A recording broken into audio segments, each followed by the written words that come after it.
नमस्कार Bichitrananda waste kitchen को आपण स्वागत करुँची मुझे आपण कंचा मुगर डालमा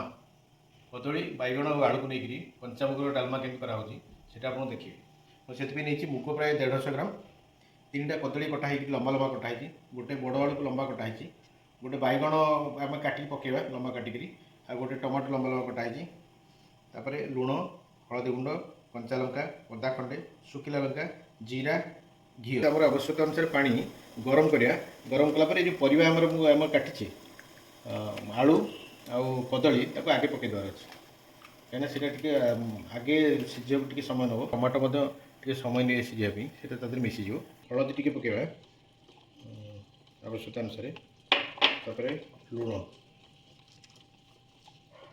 लताटा नहीं टिक काटिकी पकई दूसरी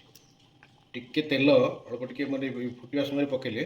आटा बेसी ये हुए मैंने उतरने बर्तमान आम कवर कर 5 मिनट आमर यहाँ परिवा फुटी आसानी बर्तमान आम मुग डाल पकईद बेसी जो ना 5 मिनट खंडे फुटला मुग डालटा धोईक पकईद मुग डालटा पकईला सेटा आम गोटे कवर घोड़ेद जेहतु तेल टी पकईजे घी टी पकईजे से उतरनी कि सिम्रे बसईद बर्तमान देखो आमर पूरा फुटुची मुग डाल फुटी आसा जस्ट फुटा आरंभ कलापर बैगण पकई कवर करदे बैगण पकई कवर न कले कला पड़ जाए बर्तमान बैगण पड़ा आम कवर करदे छाड़द मोर कंचा मुग डालमार मुख्य जिनस हूँ यार जो मुगटा जो अधिक न सीझे बर्तमान देखो जस्ट फिटी आसी स्टेज में आम बाहर अधिका सीझे तार टेस्ट कमिज पूरा शुखिला थी दरकार शुखिला लंका प्रथम आम पकईद कहीं घीटा बहुत शीघ्र ताती जाए लंकाटा आगे पकईद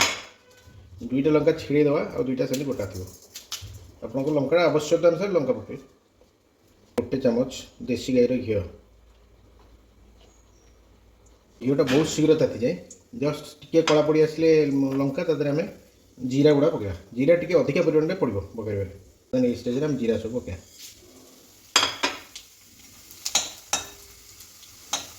जीरा फुटुची आम डालमा फ्लेम टाक कमेदेवा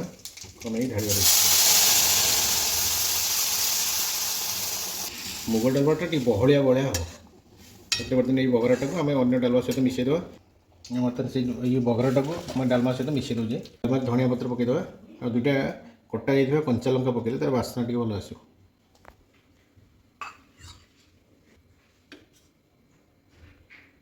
बिना पियाज रसुण कंचा मुगर डालमा कदली आलू और बैगण पड़ी यहाँ करके देखो केड़े स्वादिष्ट लगुच।